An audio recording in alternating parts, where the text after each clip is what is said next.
আমার ভাইরা, আমার বন্ধুগণ, সাহাবে কেরাম কি পরিমাণ নির্যাতন নিপীড়ন করার পরেও তারা চুল পরিমাণ ইসলাম থেকে বিচ্যুত হন নাই, ইসলাম থেকে চুল পরিমাণ তারা নড়ে সরে দাঁড়ান নাই। আমার নবীজি তার অবস্থান থেকেও তিনি টিকতে পারলেন না। আমার নবীজির বিরুদ্ধে কারো কোনো ক্লেম ছিল না, অভিযোগ ছিল না। রাসূলকে নিয়ে আবু জেহেল পর্যন্ত মন্তব্য করেছে, আকাশের নিচে জমিনের উপরে মুহাম্মাদের চাইতে পুত পবিত্র চরিত্রবান যুবক আমার চোখে আর দ্বিতীয়টা পড়ে নাই। আবু জেহেল এই কথা জানার পরেও, এই কথা বোঝার পরেও আমার নবীর বিরুদ্ধে অবস্থান নেওয়ার কারণ কিন্তু অন্য কিছু ছিল না। আমার নবীজি বলেছেন, শুধু একটাই কথা শোনো, এই দুনিয়াতে কারো বিধান চলবে না, কারো হুকুম চলবে না। এই দুনিয়াতে একমাত্র বিধান হুকুম চলবে। কার হুকুম? আল্লাহ। কার বিধান? আল্লাহর বিধান। এই জন্যই টক্করটা লেগে গেছে। নামাজ পড়তে কেউ বাধা দেবে না, রোজা রাখতে কেউ বাধা দেবে না, কিন্তু আপনি যখন বলবেন দিন কায়েমের সংগ্রাম করো, সেই সময় বাধা দেওয়ার মতো বহু নামাজিও আছে না নাই? আছে না? কপাল কালোওয়ালা লোক আছে না নাই? বহু কপাল কালোওয়ালা লোক আপনার সামনে দাঁড়ায় যাবে, বহু হাসি সাহেব আপনার সামনে দাঁড়িয়ে যাবে। তাদের চিন্তা হলো, আমার দাদা মুজাহিদুল ইসলাম, আমার বাপ শরীফুল ইসলাম, আমি হলাম শহীদুল ইসলাম। তিন ইসলাম থাকার পরও আমি কেমনে মুসলমান না? কি কথা বোঝেন নাই? আমার দাদা ইসলাম ছিল, আমার বাপ ইসলাম ছিল, আমিও ইসলাম, আমি কেমন করে ইসলামকে মানলাম না? কিন্তু ইসলাম তো নামের মধ্যে বিশ্বাসী নয়, ইসলাম হলো কামের মধ্যে বিশ্বাসী। কিসের ভিতরে? কামের ভিতরে। কাম আছে, দাম আছে, কাম নাই, কোনো দাম নাই। কামটা করতে হবে, কাজে থাকতে হবে। আমার বন্ধুগণ, নবীজি এমন সিদ্ধান্ত যখন দিয়ে দিলেন, নবীজি মক্কায় কি থাকতে পেরেছেন নাকি? নিজের বাড়ি, নিজের ঘর, নিজের সমস্ত অধিকার, তিনি তো থাকারই কথা, কিন্তু থাকতে পারলেন না। কি কি করা হলো? নবীজির এক নাম্বার নাগরিকত্ব বাতিল করলো। কি বাতিল? নাগরিকত্ব বাতিল করলো। সমস্ত সম্পত্তিগুলো বাজেয়াপ্ত করে ফেলে দিল। আমার নবীজির বিরুদ্ধে মামলাও হয়ে গেল, রাষ্ট্রদ্রোহের মামলা দিয়ে দিল, দলীয় নিবন্ধন বাতিল হয়ে গেল। এখন তো এগুলো নাই মনে হয়? আছে, আছে, এগুলো আছে। আমার ভাইয়েরা, আমার নবীজির চোখের সামনে সুমাইয়াকে মেরে শহীদ করে দেওয়া হলো। আমার নবীর চোখের সামনে ইয়াসারকে মেরে মুরগির মতো, রানের মতো দুই টুকরা করে শহীদ করে দেওয়া হলো। আমার নবীর সামনে সাহাবে কেরামকে মেরে মেরে যখন রক্তাক্ত করে দিল, খাব্বাবের পিঠটা ধবল কুষ্ঠের মতো করে ফেলে দিল। খাব্বাব লোহা পিটায়া জীবিকা নির্বাহ করেন। সেই অঙ্গারগুলো, আগুনগুলো সাজানো রাখলো। সেই সাজানো অঙ্গারের উপর, আগুনের উপরে খাব্বাবের পিঠ চেপে রেখে দিয়া তার পিঠের চর্বি গলে গলে তার মধ্যে মধ্যে অঙ্গুরের অঙ্গারগুলো ঢুকে যায়। দাঁতের উপরে দাঁত লাগায় দিয়া খাব্বাব চিৎকার না মেরে, চুপ মেরে সমস্ত কষ্টগুলো সব বরণ করে নিলেন আল্লাহকে খুশি করার জন্য। সবাই বলছে, খাব্বাব তোর পিঠ তো শেষ হয়ে গেল। খাব্বাব বলছেন, আমার পিঠ কেন, কলিজা ফুটো করে দিবা, ইসলাম আমি ছাড়তে পারবো না। এত কষ্ট ইসলাম এসেছে ভাই। আমরা তো প্রত্যেক সত্যি ইসলাম পেয়েছি, অথচ তারা ইসলামটাকে গ্রহণ করতে গিয়ে কি পরিমাণ ত্যাগ স্বীকার করেছেন, জীবন পর্যন্ত হাসতে হাসতে দিয়ে ফেলেছেন, কিন্তু ইসলামটা তারা ছাড়েন নাই। দেশের দক্ষিণ পশ্চিমাঞ্চল, খুলনা অঞ্চলের সমুদ্র বন্দর অঞ্চলের বাগেরহাটের মংলার বাইতুস সালেহ জামে মসজিদ মাহফিল ইন্তেজামিয়া কমিটি কর্তৃক আয়োজিত চতুর্থ বার্ষিকী তাফসীরুল কোরআন মাহফিল 2021 মহতী আয়োজনের সম্মানিত সুযোগ্য সভাপতি বীর মুক্তিযোদ্ধা জনাব শেখ আব্দুর রহমান, আজকের প্রোগ্রামের বরেণ্য সম্মানিত মেহমান বৃন্দ, আজকের প্রোগ্রামের অন্যতম মেহমান, ইসলামী সঙ্গীত এবং ইসলামী নাট্যকার, আমার অত্যন্ত কাছের, আমার প্রিয় কবির বিন সামাদ। কথা বলেছেন মুহতারাম মাওলানা তৈয়বুর রহমান। উপস্থিত হযরত উলামায়ে কেরাম, ফদলাইজম, সুশীল সমাজ, জাতির শ্রেষ্ঠ সন্তান শিক্ষক মণ্ডলী, জাতির বিবেক সাংবাদিক বৃন্দ, সামনে উপস্থিত আজকের মাহফিলের প্রধান আকর্ষণ, যাদেরকে নিয়ে আজকের এই সাজানো একটি সুন্দর বাগান, আমার প্রাণ প্রিয় সম্মানিত দ্বীনী ভাইরা, আড়ালে বসে আছেন শ্রদ্ধেয়া সম্মানিতা মা বোনেরা। আলোচনার সূচনায় আনুষ্ঠানিকতার মধ্য দিয়ে আমার পক্ষ থেকে আবারও দিল খোলা সালাম, আসসালামু আলাইকুম ওয়া রাহমাতুল্লাহি তাআলা ওয়া বারাকাতুহু। সালামের জবাব খুব দুর্বল মনে হলো, সবাই ক্লান্ত হয়ে পড়েছেন মনে হয় নাকি? আসসালামু আলাইকুম ওয়া রাহমাতুল্লাহি ওয়া বারাকাতুহু।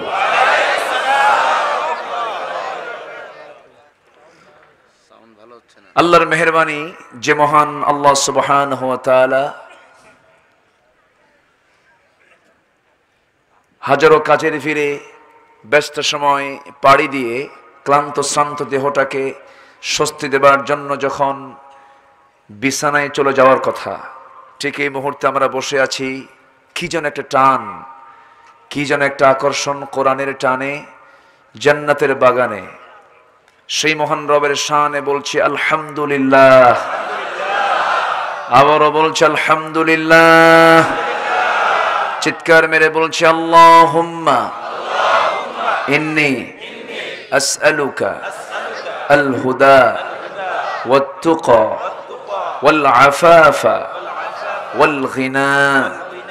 সবাই বলি আল্লাহুম্মা লাকা আসলামতু ওয়া বিকা আমানতু ওয়া আলাইকা তাওয়াক্কালতু ওয়া ইলাইকা আনাবতু ওয়া বিকা খাসামতু।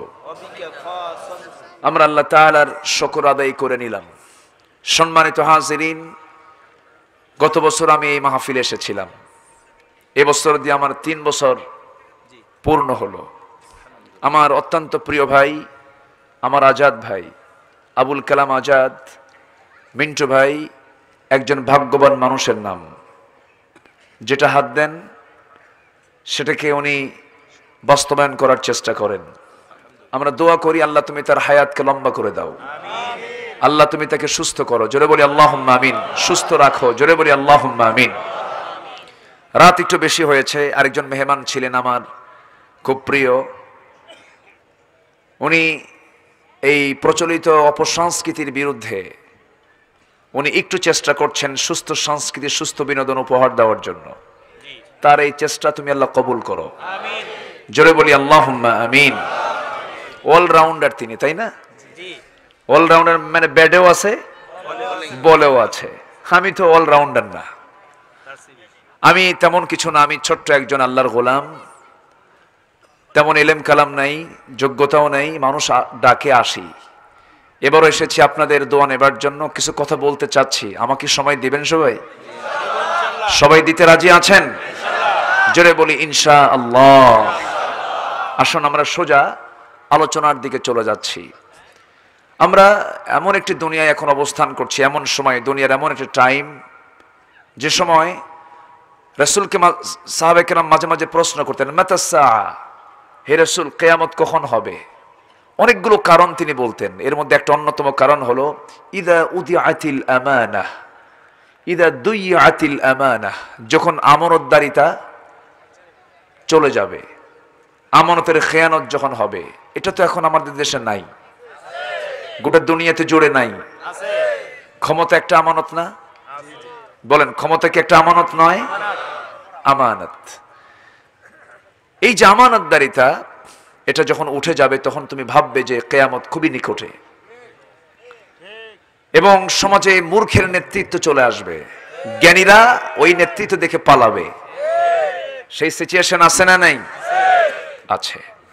সম্মানিত ভাইয়েরা, এই সংকটকালে, এই সময় আমাদের ইমানটাকে টিকে রাখতে হবে এনিওয়ে। সব হারালেও ইমানকে হারানো যাবে, ইমানকে হারানো যাবে না। ইমান হারলে তো সব চলেই গেল। আমরা ইমানটাকে হারাতে চাই না, কারণ ইমান হারালে ইহকালও যাবে, পরকালও যাবে।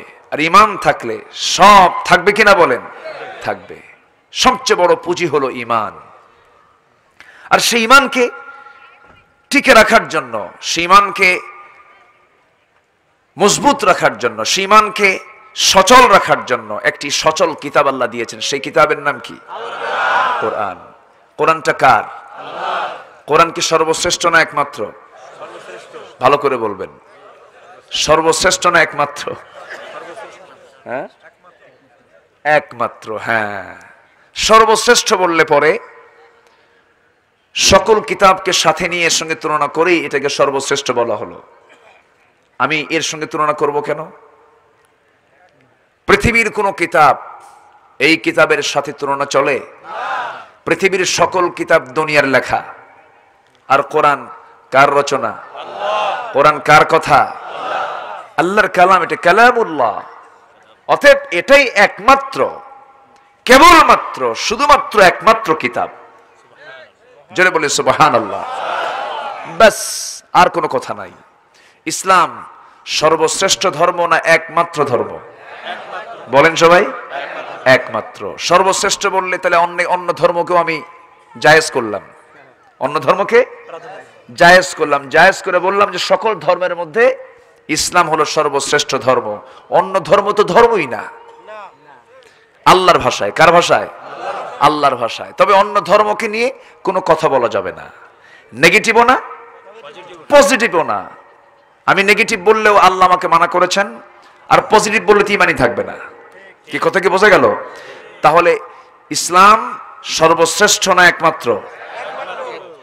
এটা আমার কথা নয়, আল্লাহ রাব্বুল আলামিন সুন্দর করে প্রথমে এমন একটি তাকিদ সূচক শব্দ প্রয়োগ করেছেন, ইন্নাদ-দীনা ইনদাল্লাহিল ইসলাম। আল্লাহর কাছে মনোনীত, নির্ধারিত, নির্বাচিত একমাত্র দিন, ধর্ম, জীবন বিধান হলো ইসলাম। আমার বন্ধুগণ, সেই ইসলামকে ছেড়ে দিয়া, সেই কোরআনকে ছেড়ে দিয়া আমি ইমানকে লালন করব কেমনে? ইমানের যত্ন নেব কেমনে? আল্লাহ রাব্বুল আলামিন সেই জন্য সূরা মুজাম্মিলের শেষ আয়াতে আল্লাহ রাব্বুল আলামিন শেষ আয়াতের শেষ অংশের দিকে ডাক দিয়ে বলছেন, অতএব তোমরা কি করো? ফাকরাউ, তোমরা পাঁচটা কাজ করো। আল্লাহ রাব্বুল আলামিন বলেন, ফাকরাউ মা তায়াসসারা মিনহু ওয়া আকিমুস সালাতা ওয়া আতুস যাকাতা ওয়া আকরিদুল্লাহা কারদান হাসানা وما تقدموا لأنفسكم من خير تجدوه عند الله هو خيرا وأعظم أجرا واستغفروا الله إن الله غفور رحيم। জোরে বলুন আল্লাহু আকবার। দুই একজন করে ওঠে কেন? কি সমস্যা? হ্যাঁ, কোনো প্রবলেম? গরম লাগে? গরম লাগবে কেমন? আকাশ তো আজকে ফাঁকা। বলি আলহামদুলিল্লাহ। এই মাহফিলের বৈশিষ্ট্য হল উপর কোনো সামিয়ানা নাই। আমি এই বছর এটি অনলি ওয়ান পেয়েছি, কোনো সামিয়ানা ছাড়াই মাহফিল। বলি আলহামদুলিল্লাহ। খোলা মাঠে সামিয়ানা তো আসি, আকাশ আছে না? কি সুন্দর আকাশ বানিয়েছেন। কে বানিয়েছেন? কি সুন্দর আকাশ, বিশাল আকাশ। মালিক কে? আসতে বলবেন না, মালিকটা কে? আল্লাহ। আমরা আল্লাহকে তো ভুলে যাই। আল্লাহ কি আমাকে ভুলেন? আসতে কোন কেন? আল্লাহ আমাকে কখনো ভুলেন? ভুলে থাকলে আমি থাকবো, আমি বাঁচবো? আমার প্রাণ কার হাতে? আল্লাহর হাতে। আল্লাহ আমাকে একবারও ভুলেন না, কিন্তু আমি আল্লাহকে হরদম ভুলি, ভুলে যাই। এটার প্রমাণ হলো আমি গুনাহ করি।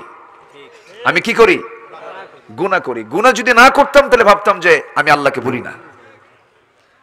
আমি গুনাহ করি মানেই হলো আমি আল্লাহকে ভুলে যাই। ভাইয়েরা, আমার আপনার জীবনের জন্য সবচেয়ে বড় সাক্ষী কে? আসতে বলবেন না কে? আলিমুল গায়বি ওয়াশ শাহাদা। আমার জীবনের সবচেয়ে বড় সাক্ষী হলেন আমার আল্লাহ রাব্বুল আলামিন। আল্লাহ নিজেই বলছেন, বান্দারে ওয়া ইয়ালামু খাইনাতাল আ'য়ুনি ওয়া মা তুখফিস সুদূর। তোমার অন্তরে তুমি কি দানা বেঁধে রেখেছো, তোমার চক্ষু কি খেয়ানত করতেছে, পৃথিবীর কেউ না জানলেও আমি আল্লাহ আমার কুদরতটা সঙ্গে সঙ্গে জেনে যায়। আমি তো সেই মহান রব্বুল আলামিন। আমার পরিচয়টা হলো, বান্দা শোনো,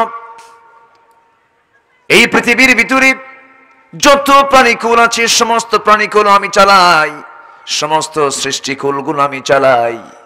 যার যে ব্যবস্থাপনাগুলো, সমস্ত ব্যবস্থাপনাগুলোর দায়িত্ব কার? আসতে বলবেন না কার? সমুদ্রের যে পানিগুলো মিঠা না লবণ? বলেন, সমুদ্রের পানি মূলত মিঠা না লবণ? লবণ। ম্যাক্সিমাম কি? লবণ। অধিকাংশই হলো লবণ। হ্যাঁ, কিছু মিঠা আছে, কিছু মিঠা আছে, মিঠা তো লাগবেই, কারণ পানের জন্য তো মিঠা পানি দরকার। প্রত্যেকটা প্রাণীর পানের জন্য, পানি পান করার জন্য মিঠার দরকার আছে না নাই? প্রশান্তের মাঝে একটা লম্বা একটা লাইন আছে, প্রশান্ত, এর মাঝে আল্লাহ পাক একটা সুন্দর লম্বা একটা নদী বানিয়েছেন, মিঠার নদী, মিঠা নদীর পানি ওটা। যখনই কোনো প্রাণীর পানি খাওয়ার প্রয়োজন হয় তখন তারা সেই জায়গায় এসে পানিটা পান করে আবার লবণ পানিতে চলে যায়। একটু আসতে বলি সুবহানাল্লাহ। আমার আল্লাহ তো আল্লাহ, আমার আল্লাহর সঙ্গে কেউ কি তার সমকক্ষ কেউ থাকতে পারে? ওয়ালাম ইয়াকুল লাহু কুফুয়ান আহাদ। আজকে দুপুরবেলা কয়েকদিন হলি আমার কিডনিতে একটু পেইন হচ্ছে, মানে ব্যাক পেইন হচ্ছে। ভাবলাম যে মনে হয় কোনো প্রবলেম হলো কিনা, ডাক্তারের কাছে যাবো, কখন সময় নাই তো, মাহফিল দিন রাত, কি করা যায়? তো ভাবলাম দেখি একটু কয়েকটা দিন, 7টা দিন একটু রুটিন করে একটু ডাবের পানি খাই। ভাবলাম, ডাব কে বানাইছে? কল্যাণ আছে না নাই? ওর মধ্যে নিয়ামত আছে না নাই? কোথায় পানি থুয়ে রাখছে আল্লাহ, দেখেন। নারিকেল জিঞ্জিরা বলি আমরা সেন্ট মার্টিনকে, না? সেন্ট মার্টিন কক্সবাজার, চতুর্দিকে সেখানে একটাই শুধু গাছ। কিসের গাছ? নারিকেল গাছ। এমন একটা গাছ এটা, এর মধ্যে রুটিও আছে, পানিও আছে। আলহামদুলিল্লাহ বলেন। রুটিও আছে, পানিও আছে। একটু শ্বাস হলে, একটু ম্যাচিউরড হলে পরে ওটা রুটি হয়ে যায়, খাইয়া পানিটা হয়ে গেল। এই ডাবের পানি আল্লাহ রাব্বুল আলামিন দিয়েছেন বান্দার, কত রোগ সারবে। এর মধ্যে অন্যতম হলো কিডনিকে গোসল করায় দেয়। সুবহানাল্লাহ। কিডনির ওজন হলো 200 গ্রাম। কত গ্রাম? 200 গ্রাম কিডনির ওজন। এই কিডনি 24 ঘন্টায় 150 লিটার পানি রক্ত ছাকে। বলেন কয়শো লিটার? 150 লিটার রক্ত ছাকে প্রতিদিন। একটা কিডনি 150 লিটার করে রক্ত ছাকতেছে আমার বডিতে প্রত্যেকটা দিন। ওজন মাত্র কয়শো গ্রাম? 200 গ্রাম। 200 গ্রাম। 200 গ্রাম ওজনের এই কিডনি এই সাপ্লাই দিচ্ছে, এই কাজটা, এই ডিউটি দিচ্ছে। কিডনি যখন অকেজো হয়ে যায়, ডায়ালিসিসের যখন প্রয়োজন হয়ে যায়, ডায়ালিসিস তো কিডনি করে, ডায়ালিসিস মেশিন, যে মেশিন দিয়ে আমার ডায়ালিসিস লাগবে, যখন কিডনি কাজে লাগে না, তখন ওই ডায়ালিসিস মেশিনের ওজন হলো 100 কেজি। কত কেজি বলেন? আর আল্লাহ চালাচ্ছেন কয়শো গ্রাম দিয়া? কয়শো গ্রাম দিয়া? সুবহানাল্লাহ বলবেন না? একটু জোরে বলেন সুবহানাল্লাহ। অনেকে বলে আল্লাহ আমারে ভুলেই গেছে, আল্লাহ আমারে দেখি না। জোরে কর নাউযুবিল্লাহ। আমার আল্লাহ তো সেই আল্লাহ যে আল্লাহ মুহূর্তের মধ্যেও 1 সেকেন্ডের জন্য তিনি ভুলেন না। আমার চোখটা চালান কে? আসতে বলবেন না কে চালান? আমার কানটা চালান কে? আমার নাকটা চালান কে? আমার জিহ্বা চালান কে? আমার কিডনি চালান কে? আমার পা চালান কে? চোখের মধ্যে পানি দিলেন কে? ওই চোখ দিয়ে নারীর দিকে তাকায় কে? আল্লাহ তাকায়। আল্লাহ তাকায়। কষ্ট পাচ্ছেন নাকি আপনারা? নারী টানা টানা চক্ষু, বলে ফেলে, নারী তোমার চক্ষুটা তো সুন্দর, টানা টানা যেন হরিণের চোখ। ডাহুক তোমার চোখ, কাজল ভরা আঁখি, প্রশস্ত কপাল, লম্বা লম্বা কালো কেশ, চিকন চিকন দুটি ঠোঁট, বাঁশির মতো নাক, এত সুন্দর চেহারাও নারী। আমি তোমার জন্য পাগল পাগল হয়ে গেছি। কিন্তু নারীর জন্য পাগল হওয়ার আগে ওই নারীকে যিনি সুন্দর করে বানিয়েছেন তার জন্য পাগল হতে হবে মুসলমান, ঠিক কিনা? জুলাইখা পাগল ইউসুফের জন্য, কিন্তু ইউসুফ পাগল কার জন্য? আসতে বলবেন না, কার জন্য? জুলাইখা পাগল ইউসুফের জন্য, ইউসুফ পাগল আল্লাহর জন্য। আমার ভাইরা, জাগতিক জীবনের চাহিদার কোনো শেষ নাই। এই জাগতিক জীবনের চাহিদার কোনো শেষ নেই। যদি কোনো আদম সন্তানকে মাঠ ভর্তি স্বর্ণের স্তূপ দেওয়া হয়, তাও তার চাহিদা পূরণ হবে না যদি বলা হয় তোমার চাহিদা পূরণ হয়েছে নাকি। ফালাইয়ামলা ফাহুন ইল্লা তুরাব, সে আবার বলবে আরেকটা মাঠ ভর্তি যদি আমার স্বর্ণের স্তূপ হতো, আমি নিজেকে তৃপ্ত মনে করতাম। তার পৃথিবীর জীবনের সকল চাহিদা মিটবে হলো তার মুখে মাটি পড়ার পরে, ঠিক কিনা? আমার ভাইয়েরা, সে আল্লাহ রাব্বুল আলামিন বলছেন, বান্দা তুই আমাকে ভুলে যাস না, আমাকে তুই স্মরণ কর, আমি তোকে স্মরণ করতে ভুলি না। আল্লাহ কত সুন্দর করে বলছেন, হাদিসে কুদসির মধ্যে এসেছে, আল্লাহ প্রত্যেক রাতে মধ্যরাত যখন হয়ে যায়, 12টা যখন ক্রস করে, প্রথম আসমানে কে চলে আসেন? আসতে বলবেন না, কে চলে আসেন? আল্লাহ চলে আসেন। আল্লাহ চলে এসে বলছেন, বান্দা ঘুম থেকে ওঠ, ঘুম থেকে একটু তুই আমার কাছে সেজদা দে, চোখের পানি ফেলে ফেলে কান। আমি তোর চোখের পানি দিয়েছি, দুইটা কাজে দিয়েছি চোখের পানি। নাম্বার 1 কাজ হলো তুই আমার জন্য কাঁদবি, আমার জন্য তুই আমার কাছে তুই মাফ চাবি, তুই গুনাহ করবি, তুই আমার কাছে মাফ চাবি। গুনাহ করার যোগ্যতা আমাকে দিয়েছেন কে? আসতে বলবেন না, কে দিয়েছেন? গুনাহ তো হবেই বান্দার, গুনাহ হবে না কেন? গুনাহ হবে। লাউলাম তুযনিবু লাযাহাবাল্লাহু বিকুম ওয়া লাজাআ বিকওমিন হাত্তা ইউযনিবুন, যদি তুমি গুনাহ না করো, এমন একটা জাতি তোমাকে দুনিয়া থেকে মিটায় দিয়ে এমন একটা জাতি তোমার বিকল্প পাঠাবো যারা গুনাহ করবে আর চোখের পানি ফেলে ফেলে আমার কাছে কাঁদবে, আমি তাকে মাফ করে দেব।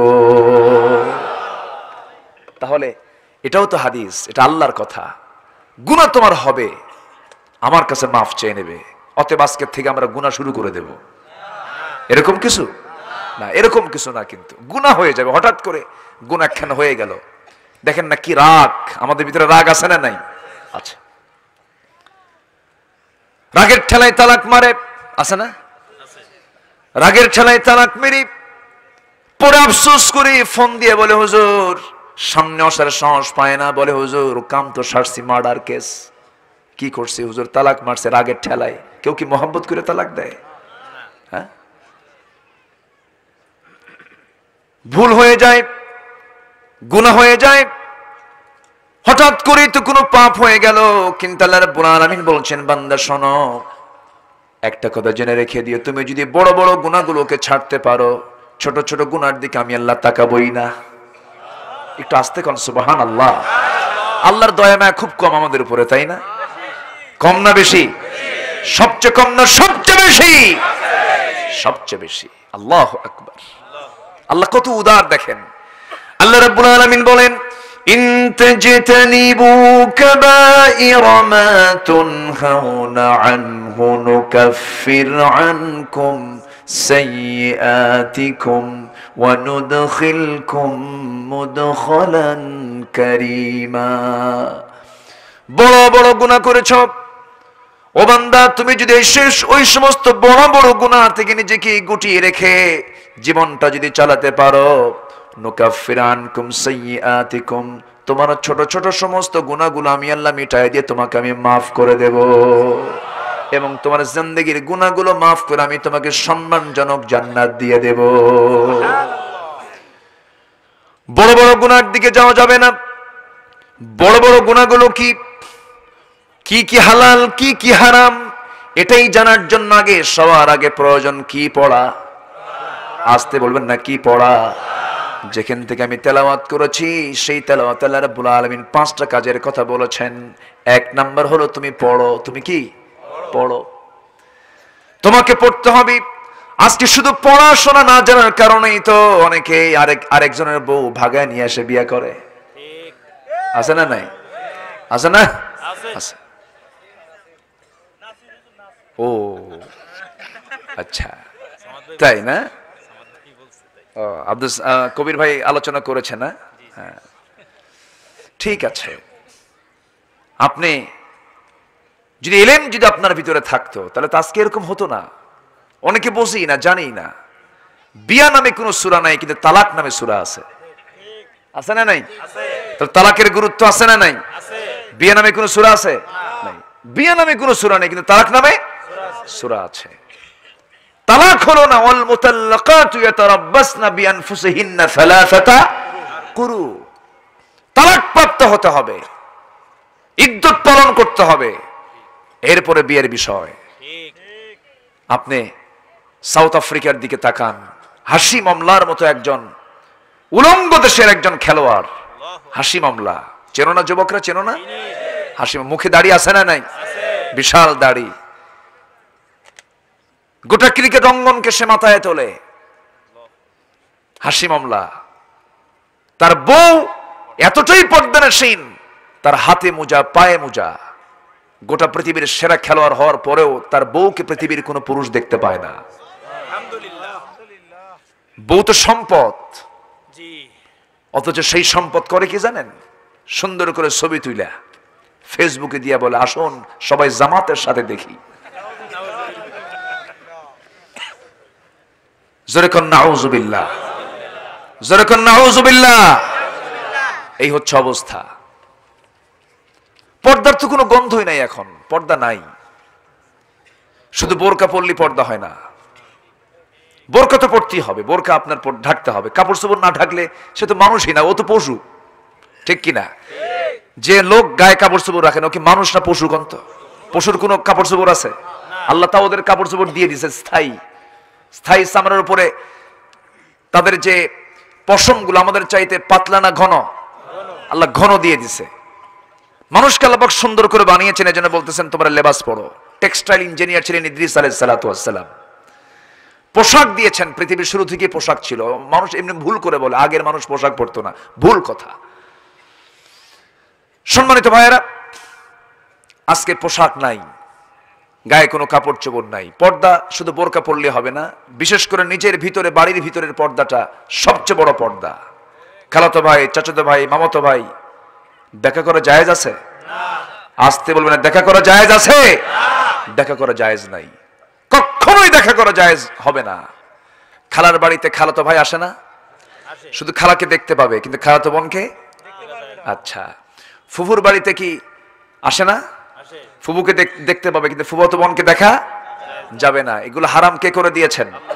আসতে বলবেন না, কে করে দিয়েছেন? পেঁয়াজ লাগে কোন জায়গায়? এখানে পেঁয়াজ লাগার সম্ভাবনা আছে না নাই?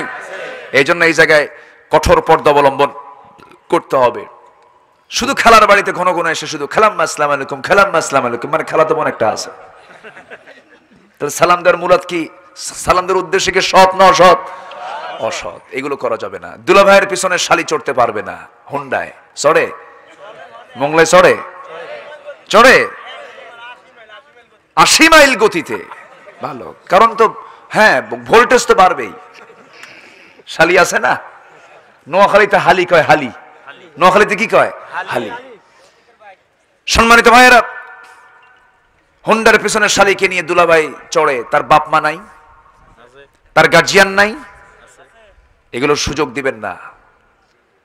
দুলাভাইকে সম্মান জানিয়ে শালি মনে করে যে দুলাভাই মানুষ, পিছনে চড়ে আসি, গায়ের সঙ্গে গা লাগলে কেমন হয়, মাঝখানে একটু ফাঁকা রেখে একটু দূরে দূরেই বসে। এমন দুলাভাই সামনে যে এমন ব্রেক মারে, গ্যাপ পূরণ করে। যেরকম নাউযুবিল্লাহ। এই সমস্ত দুষ্টমিগুলো আছে না নাই? সকল দুষ্টমি বন্ধ হবে যদি দেশে পর্দার বিধান জারি হয়ে যায়, ঠিক কিনা? যখনই হুন্ডায় চড়বে পুলিশ সামনে আটকাবে, এটা তোর কে? ঠিক কিনা? কে এটা? শিশু পার্ক শব্দ দখল করেছে শিশুরা না যুবক যুবতীরা? তাহলে ওখানে লেখার দরকার কি শিশু পার্ক? লেখা দরকার যুবক যুবতীর পার্ক। সেখানে পুলিশ গিয়ে বলবে, এই তোমার সঙ্গে এটা কে, তোমার কি হয়? যখন দেখবে পরিচয় উল্টাপাল্টা, সোজা নিয়ে গিয়ে জেলখানে ঢুকায় দাও, ঠিক কিনা? আজকে যদি শক্ত আইন থাকতো, অন্যের বউ ভাগায় নিয়ে বিয়ে করলে বিয়ে যে হয় না, এটা যে অপরাধ, শাস্তিযোগ্য অপরাধ, আজকে যদি প্রত্যেক বিচারকরা সঠিক রায় দিত, তাহলে আজকে এই ঘটনা ঘটতো না। আমি বিচারকদের দৃষ্টি আকর্ষণ করে বলতে চাই, দয়া করে দেশের যে প্রচলিত আইন আছে 494, 494, 495 যা আর্টিকেল, অন্যের বউকে নিয়ে এসে যদি কেউ বউ থাকা অবস্থায় তাকে যদি নিয়ে আসে, তার শাস্তি হলো 7 বছরের জেল জরিমানা, সশ্রম কারাদণ্ড। এই শাস্তিগুলো দিন, নচেত আপনার বউ আরেকজন ভাগায় নিয়ে চলে যাবে। ওই সমস্ত অন্যের মোকাবেলা করতে রাজি আছেন কারা কারা? হাত উঁচু করে দেখান।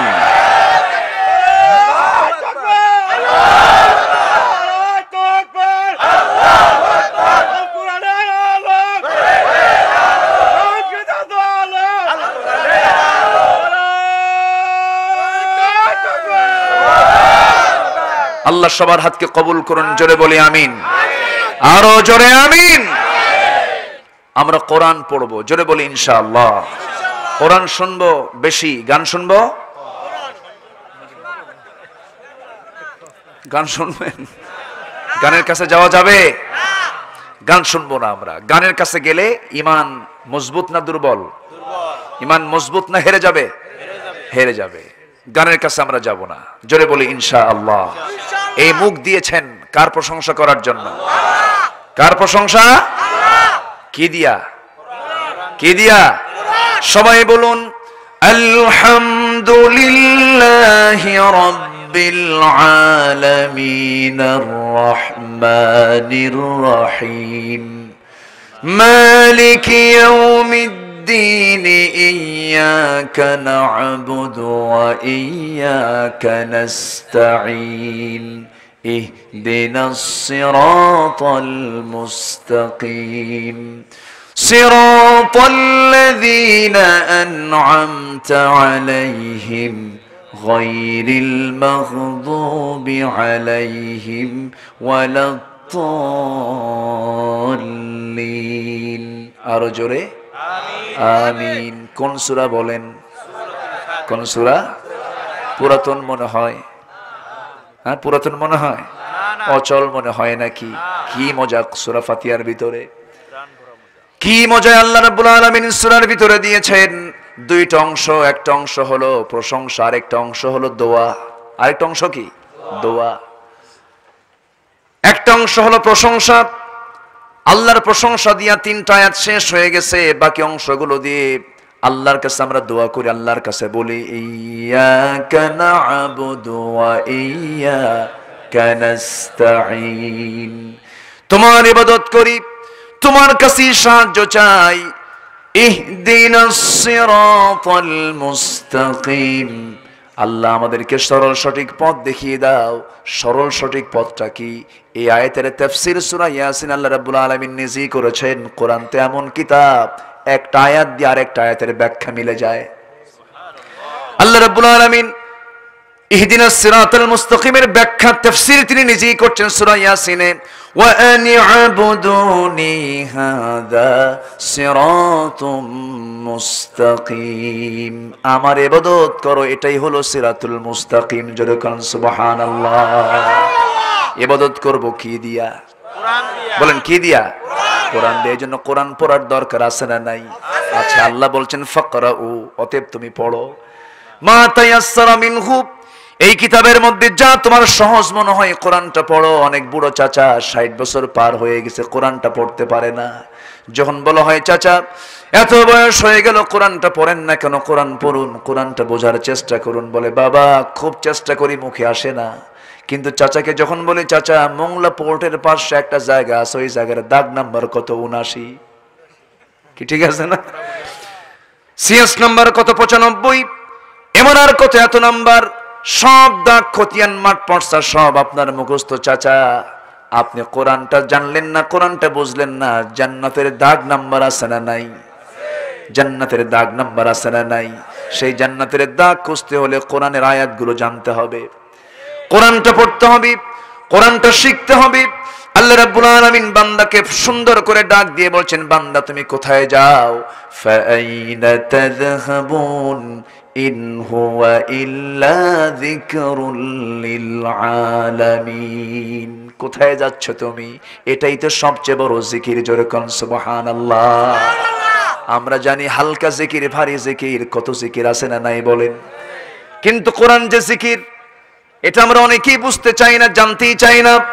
পৃথিবীর যত জিকির পৃথিবীতে আছে, সমস্ত জিকিরের চেয়ে সবচেয়ে শ্রেষ্ঠ জিকির হলো আফদালুয যিকরি তিলাওয়াতুল কোরআন। এর চাইতে বড় জিকির আর কিচ্ছু নাই। আপনি যখন আল্লাহ আল্লাহ বলবেন, সুবহানাল্লাহ বলবেন, ঠিক আছে, আপনি সওয়াব পাবেন।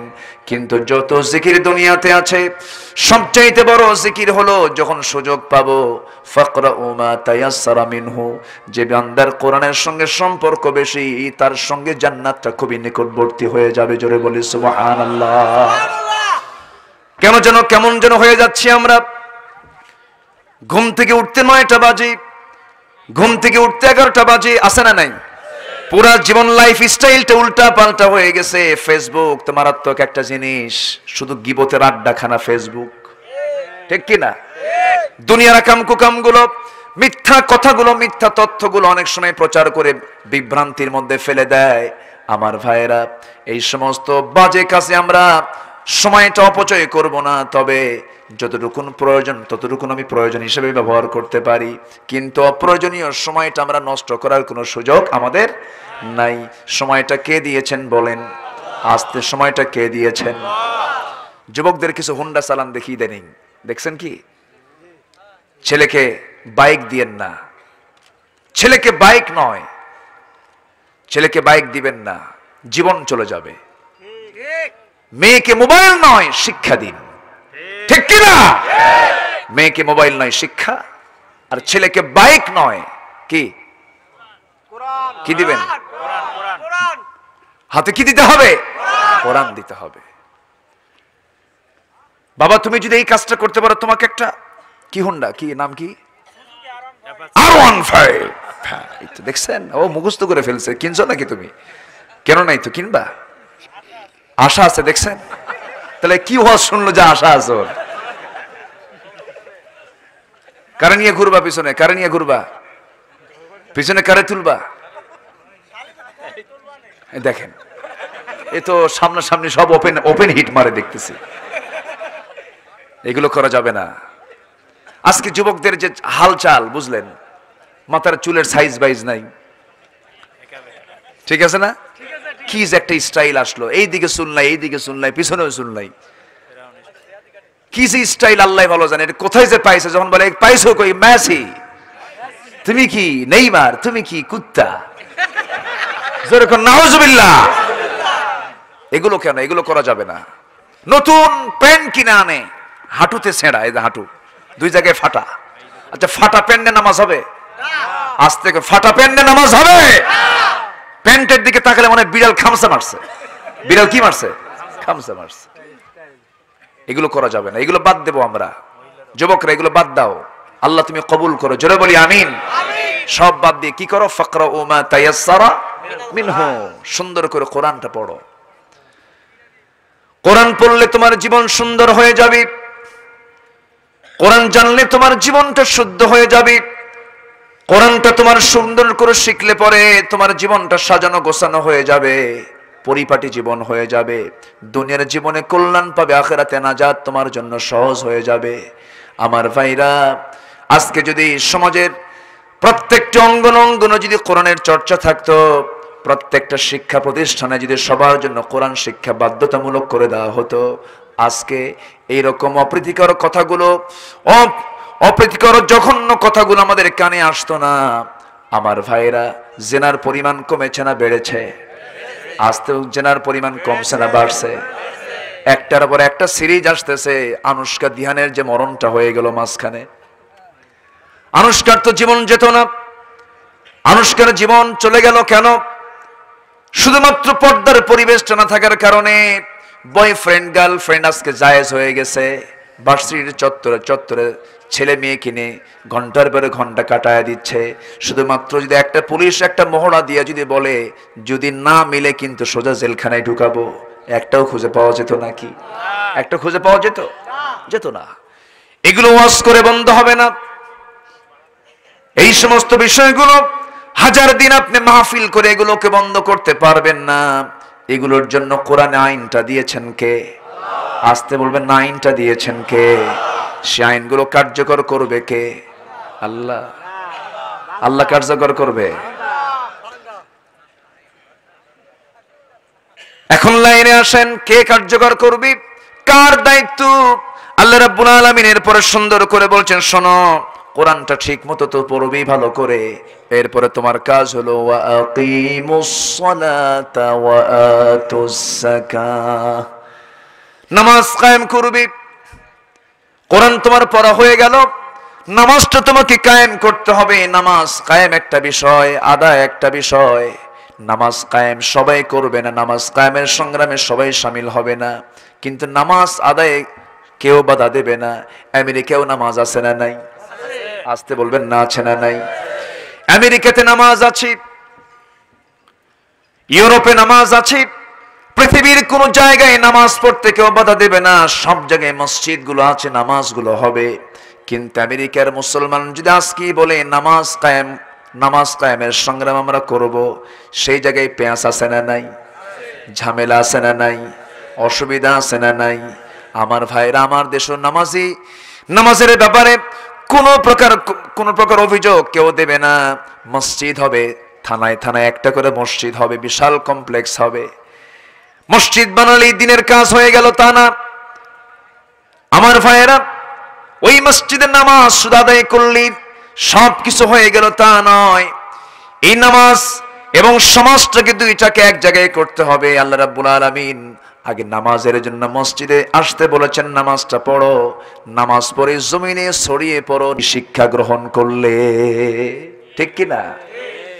আল্লাহ রাব্বুল আলামিন সূরা জুমার ভিতরে সুন্দর করে বলছেন, ইযা নুদিয়া লিস-সালাতি মিন ইয়াউমিল জুমআতি ফাসআউ ইলা যিকরিল্লাহ ওয়া যারুল বাই'a যালিকুম খায়রুল লাকুম ইন কুনতুম তা'লামুন। فإذا قضيت الصلاة فانتشروا في الأرض وابتغوا من فضل الله واذكروا الله كثيرا لعلكم تفلحون। জোরে বলি আল্লাহু আকবার। আযান যখন শুনবে তুমি, আযান শোনার সঙ্গে সঙ্গে সমস্ত কাজ তোমার বাদ, বাইয়া লেনদেন বন্ধ, বিজনেস বন্ধ, সব কিছু বন্ধ করে বান্দা তোমার কাজ হলো আল্লাহর জিকিরের জন্য মসজিদে চলে যাও, নামাজে দাঁড়িয়ে পড়ো। নামাজ শেষ হয়ে যাবে যখন, মসজিদে বসে থাকার দরকার নাই, মসজিদে বসে থাকার জায়গা নয়, মজলিস নাই, ওটা মসজিদ, মজলিস না মসজিদ। এখানে বসে আছে, এটা মজলিস, এটা কি মজলিস, বসার জায়গা। কিন্তু মসজিদ তো মজলিস নয়, মসজিদ তো বসে থাকার জায়গা নয়, মসজিদ তো তোমার নামাজের জায়গা, সেজদার জায়গা। সেজদা যখন হয়ে গেছে, মসজিদ থেকে বের হয়ে পড়ো। মসজিদ থেকে বের হয়ে তুমি লেনদেনে চলে যাও, ব্যবসা বাণিজ্যে চলে যাও, জীবিকার অন্বেষণে চলে যাও, কাজ কারবার করো। সেই সময় তুমি বান্দা আমার স্মরণ তুমি বেশি করে করো, আযকুরুল্লাহ কাসীরা, আমাকে তুমি বেশি করে জিকির করো, আমাকে তুমি বেশি করে স্মরণ করো। নামাজে বললাম আহাল্লাল্লাহুল বাই'a ওয়া হাররামার রিবা, আল্লাহ ব্যবসাকে হালাল করেছেন, সুদকে করেছেন হারাম। নামাজ শেষ করে মসজিদ থেকে বের হয়ে সুদের কারবার করলাম, নামাজ সমাজ এক হলো না? আজ থেকে নামাজ সমাজ এক হলো না। কেন এক হলো না? নামাজ কায়েম নাই। নামাজ কি নাই? কায়েম নাই। নামাজ সমাজ এক হলো না। আমার ভাইয়েরা, নামাজ পড়লাম, সুদের কারবার করলাম, সেই নামাজ কেমন করে কবুল হয়? সুদের সর্বনিম্ন গুনাহ হলো নিজের মার সঙ্গে জেনা করা। নাউজুবিল্লাহ, জোরে কর নাউজুবিল্লাহ। মোংলাতে সুদ আছে? হ্যাঁ আছে, সুদ আছে না? এই এতগুলো লোক দেখে তো মনে হচ্ছে না যে সুদ আছে। মোংলায় সুদ আছে? সুদ নাই কোথায়? সব জায়গায় সুদ আছে। সুদ থাকবে না যখন যাকাত চালু হবে সমাজে। কিনা? ডাক্তার পরামর্শ দিয়েছে ঘন ঘন পেশাব। ডাক্তার বললেন আজকের থেকে আপনার জন্য সম্পূর্ণরূপে চিনি খাওয়া হারাম, চিনি চলবে না, চিনি খাবেন না। ডাক্তার বলে দিয়েছে আজকের থেকে আপনার সম্পূর্ণ গরু গোশত হারাম, কারণ বুকের বাম স্তনের নিচে আপনার পেইন হচ্ছে, বুকের পেইন, হার্টের পেইন, আপনি গরু গোশত খেতে পারবেন না। কিন্তু গরুর ভুনার, সিনার ভুনা যখন ওই বান্দার সামনে হাজির হয়, জিব্বা নড়ে, খাইয়া ফালাই সব, কিন্তু উপায় নাই। কেন? কি? হার্ট ব্লক হয়ে যাবে। চিনি সামনে ডিসপ্লে করা আছে, চিনি খাওয়া যায় না। কেন? ডায়াবেটিস বেড়ে যাবে। ডাক্তারের পরামর্শ যদি চিনি ছাড়েন, ডাক্তারের পরামর্শ যদি গরু গোশত ছাড়েন, আল্লাহর পরামর্শ হলো ব্যবসাকে হালাল করেছি, সুদকে করেছি হারাম। জন্মের খাওয়া সুদ খায়, আছে না নাই? এখন কেউ উঠবেন না দয়া করে, উঠলে কিন্তু ভাববো ওই লোকটা সুদ খায়। কি কথা কি বুঝতেছেন? সবাই বসেন। হ্যাঁ, সুদেরও সুদ খায়, মানে নাতিন সুদ। হ্যাঁ, নাতিন সুদ পর্যন্ত চলে। এদিকে আবার হজে যাওয়ার সময় উনি প্ল্যান করেন আমার এই টাকা দিয়ে হজ করলে তো হজ হবে না। করে কি জানেন? এটাকে হজে যাওয়ার জন্য এই টাকা সম্পূর্ণ অন্য জায়গায় রেখে বাবার পৈতৃক সম্পত্তি কিছু থাকে ওগুলো বিক্রি করে, বিক্রি করে এই টাকাটা নিয়ে এসে বলে হুজুর আমার জীবনের সমস্ত অর্জিত টাকাগুলো হারাম, আর এই টাকাগুলো আমার বাবার পৈতৃক সম্পত্তি বিক্রি করা টাকা, এই টাকা নিয়ে আমি আজকে হজে যাচ্ছি। কি কথা কি বুঝতেছেন? হজে যায় বলে আল্লাহ শোনো আমি কিন্তু আমার হারাম টাকায় আসি নাই, আল্লাহ তুমি আমার মাফ করে দাও। ঠেকা পড়ছে আল্লাহর মাফ করা। এরকম কৌশল যারা করবে তাদের জন্য কি মাফ আছে? তাদের জন্য মাফ আছে? আমার ভাইয়েরা, আমার বন্ধুগণ, আল্লাহ রাব্বুল আলামিন বলছেন বান্দা কোরআনটা তুমি সুন্দর করে পড়বে, কোরআনটা সুন্দর করে স্টাডি করবে, বুঝবে, জানবে, শিখবে। কোরআনে কি নাই সব কিছু আল্লাহ রাব্বুল আলামিন বলে দিয়েছেন। এটা হলো সবচাইতে সমস্ত শিক্ষার মূল উৎস, সমস্ত জ্ঞান বিজ্ঞানের মূল উৎস। আকাশে সূর্য, দিনের বেলা দেখি আমরা সূর্যের আলো আছে, সূর্য দিয়ে পৃথিবী আলোকিত হয়। রাতের বেলা আকাশে কি ওঠে? চাঁদ ওঠে। চাঁদের কি নিজস্ব কোনো আলো আছে নাকি? অনেকে চুপ করে আছেন। চাঁদের কি নিজস্ব কোনো আলো আছে? সে অন্যের আলোতে আলোকিত হয়, অন্যের আলোতে আলোকিত হয়। চাঁদের নিজস্ব কোনো আলো নাই। এটা পেয়েছি কোথায়? তথ্য পেয়েছি এটা আমরা বলেন তো? কোরআনে। কে বলছে কোরআনে পাইছি আমরা? আমরা বিজ্ঞান পড়েছি, বিজ্ঞানের বই লেখা আছে যে চাঁদের নিজস্ব কোনো আলো নাই। এটা আমরা বিজ্ঞানের বইয়ে পেয়েছি। কিন্তু ওই বিজ্ঞানের বইয়ে পেলাম, কিন্তু বিজ্ঞানের বইয়ে যে তথ্য দেওয়া আছে তার নিচে কিন্তু লেখা নাই যে তথ্যসূত্রটা কোথায়। তারা বলতেছে এটা আবিষ্কার করেছে বিজ্ঞান। অথচ কোরআন কত আগে জানাচ্ছে সূরা ফুরকানের ভিতরে। আল্লাহ রাব্বুল আলামিন বলেন তাবারাকাল্লাযী জাআলা ফিস সামাই বুরুজাও ওয়া জাআলা ফীহা সিরাজাও ওয়া কমারাম মুনীরা। অতীব পবিত্রময় সেই মহান সত্তা যিনি আকাশে বহু গ্রহ রাজি সৃষ্টি করেছেন, বানিয়েছেন। তাতে বানিয়েছেন প্রদীপ্ত সূর্য, আর আরেকটা বানিয়েছেন বিকিরণকারী, আলো বিকিরণকারী চাঁদ তিনি বানিয়েছেন। অর্থাৎ চাঁদের নিজস্ব কোনো আলো নাই। চাঁদ অন্যের আলোতে আলোকিত হয়ে আলোকিত করে, এটা কোরআন কত আগে জানিয়ে দিল। আর হালে এসে বিজ্ঞান বলতেছে, বিজ্ঞান বলছে বিজ্ঞান আবিষ্কার করেছে চাঁদের নিজস্ব কোনো আলো নাই। বিজ্ঞানকে আবিষ্কার করেছে না চুরি করেছে? আসতে কোন কেন বলেন? কি করেছে? শুধু চুরি না, মহা চুরি। চুরি করলা ভালো কথা, কেন ওখানে সোর্সটা লিখলে না? তথ্যসূত্র কোরআনের কারীমের অমুক আয়াত, তথ্যসূত্র সে দিল না, ডাবল চুরি করলো।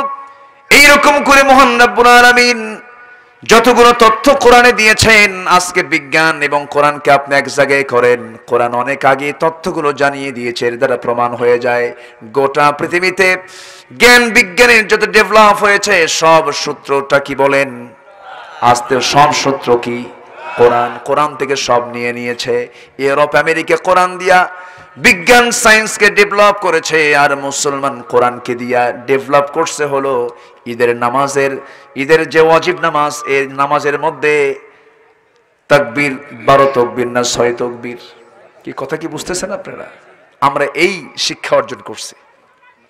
সিলেটে একটা অপ্রীতিকর ঘটনা ঘটলো। সিলেটে গিয়ে একজন ফতোয়া দিলেন যে 6 তাকবীরে যে ঈদের নামাজ এটা বেদাত, আর 12 তাকবীর ঈদের জামাত হতে হবে, ঈদের নামাজ হতে হবে। এই দেশের অধিকাংশ মানুষ, অধিকাংশ মুসলমান এ পর্যন্ত কয় তাকবীরে নামাজ পড়ে? ঈদের নামাজ কয় তাকবীরে পড়ি আমরা? বলেন কয় তাকবীর?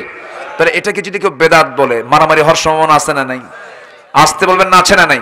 ঠিক আছে, এটা আপনার গবেষণায় আসতে পারে, ভালো কথা, কিন্তু আপনি এটা আউটডোরে কেন বলবেন?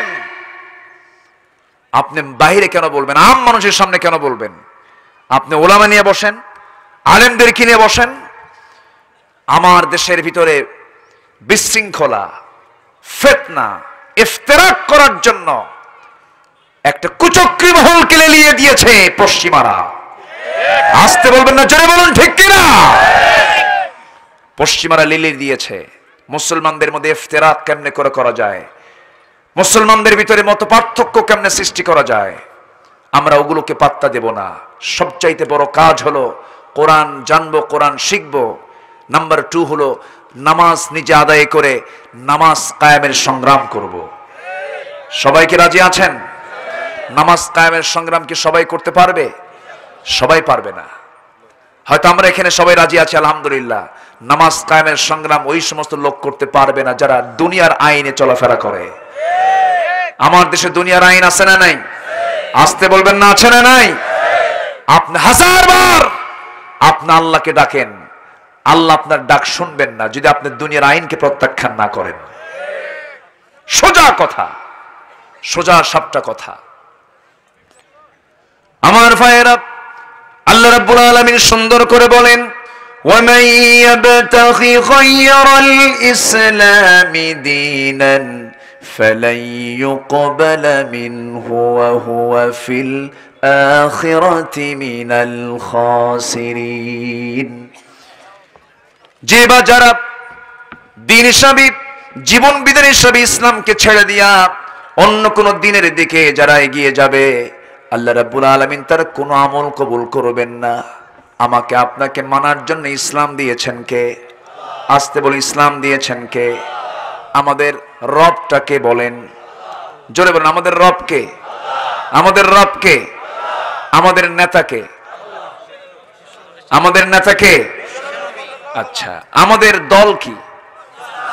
আরো জোরে, আমাদের দল কি? ইসলাম। আমাদের রব, আমার নেতা, আমার দল। এই তিনটার ভিতরে, এই 3 সিদ্ধান্তের ভিতরে অন্য কোন সিদ্ধান্ত যদি কেউ ঢোকাতে আসে, গলা চেপে ধরবো, মাফ করা যাবে না তাদেরকে। রাজি আছেন কারা কারা? হাত উঁচু করে দেখান মুসলমান।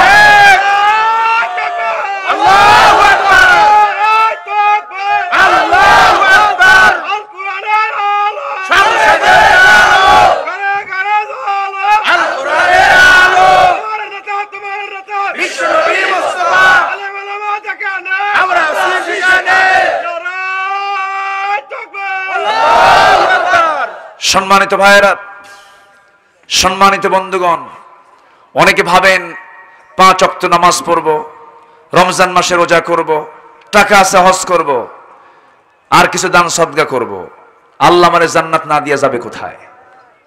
এরকম চিন্তা লালনকারী কিছু লোক আছে না নাই? আপনি নামাজ পড়ে মিথ্যা সাক্ষী দিবেন।